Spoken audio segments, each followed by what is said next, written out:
Focus करते हैं दिग्गज ऑयल कंपनी HPCL के नतीजे आए और यहाँ पर हमने देखा है उम्मीद से बेहतर प्रदर्शन। और डिटेल में बात करने के लिए कंपनी के CMD MK सुराना साहब हमारे साथ जुड़ गए हैं। सुराना साहब, स्वागत है आपका।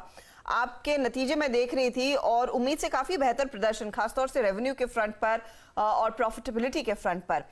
लेकिन अगर आप हमें एक अंदाजा दे सके, ये जो रिफाइनिंग सेगमेंट वाइज कमजोरी हुई है, मार्केटिंग सेगमेंट का प्रदर्शन लेकिन दूसरी तरफ कुछ बेहतर देखने को मिला है, क्या स्थिति रही है बिजनेस की इस बारी?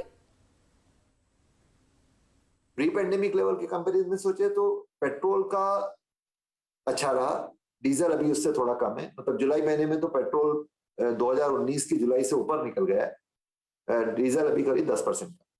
तो ओवरऑल मार्केटिंग ठीक रहा, रिफाइनरी भी ठीक रहा क्योंकि GRM उसके $3.3 रहे कंपेयर टू जो पहले साल थे। लेकिन चूंकि हमने शटडाउन लिया था, that was a planned activity, इसके कारण थ्रूपुट थोड़ा कम। बट इस दौरान, मतलब इस सिचुएशन में हम लोगों ने शटडाउन कंप्लीट किया, जबकि लॉकडाउन्स भी थे, ऑक्सीजन की कमी भी थी, लेकिन we could complete the shutdown and the revamp job, and that unit will be starting in this month itself, so that expansion project will be getting.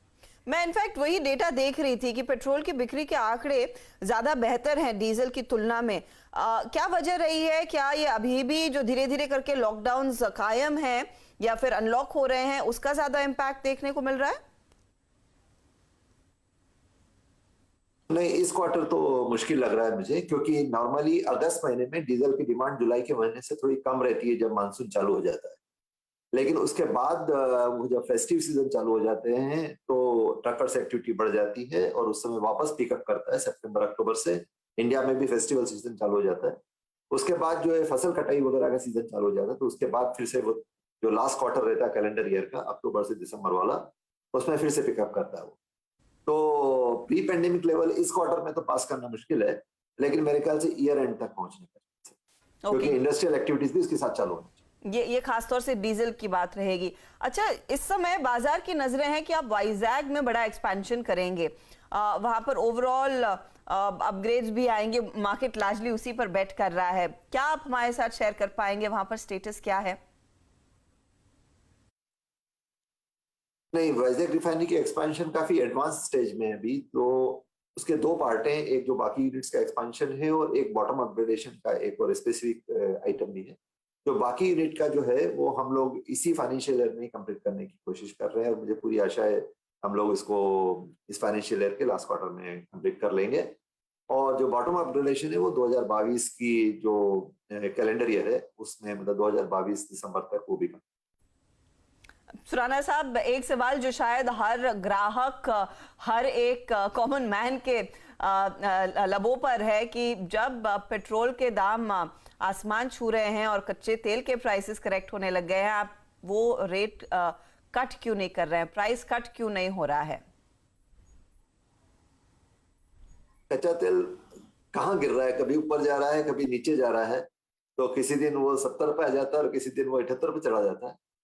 Crude oil की जो प्राइसेस है वो भी थोड़ी वॉलेटाइल रही है, मल्टीपल रीजन से। Supply side के भी कुछ इशू है, डिमांड साइड के भी कुछ इशू है, और रेट ऑफ चेंज का भी इशू है कि आपकी डिमांड पिकअप फास्टर है और सप्लाई पिकअप उतना फास्ट नहीं है, तो मोमेंटरी है, तो उसमें काफी स्पेकुलेशन एक्टिविटीज भी रहती है। सेकंड, लेकिन जो डोमेस्टिक प्राइसेस है वो पेट्रोल डीजल के इंटरनेशनल प्रोडक्ट प्राइसेस से डिपेंड करती है। ऑफ कोर्स वो भी क्रूड पर डिपेंड करता है।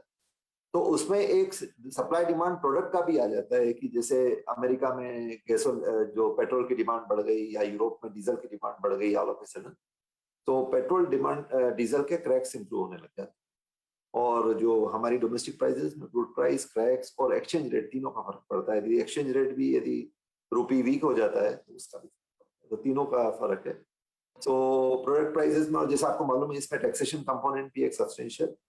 तो प्राइसेस अभी तो काफी दिन से कांस्टेंट है actually, even though crude price थोड़ी ऊपर नीचे गई थी तो भी, लेकिन वो मोमेंटरी स्पाइक्स चल रही है। लेकिन क्रूड प्राइस मेरे ख्याल से इस रेंज में रहेगी तो प्राइसेस अभी स्टेबल हो सकती है।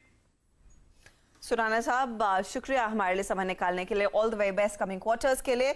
एचपीसीएल का मैनेजमेंट कह रहा है कि अक्टूबर दिसंबर क्वार्टर ज्यादा बेहतर रहेगा और प्री कोविड लेवल्स के पार ऑफ कोर्स डीजल की सेल्स भी जाने की इनकी उम्मीद है।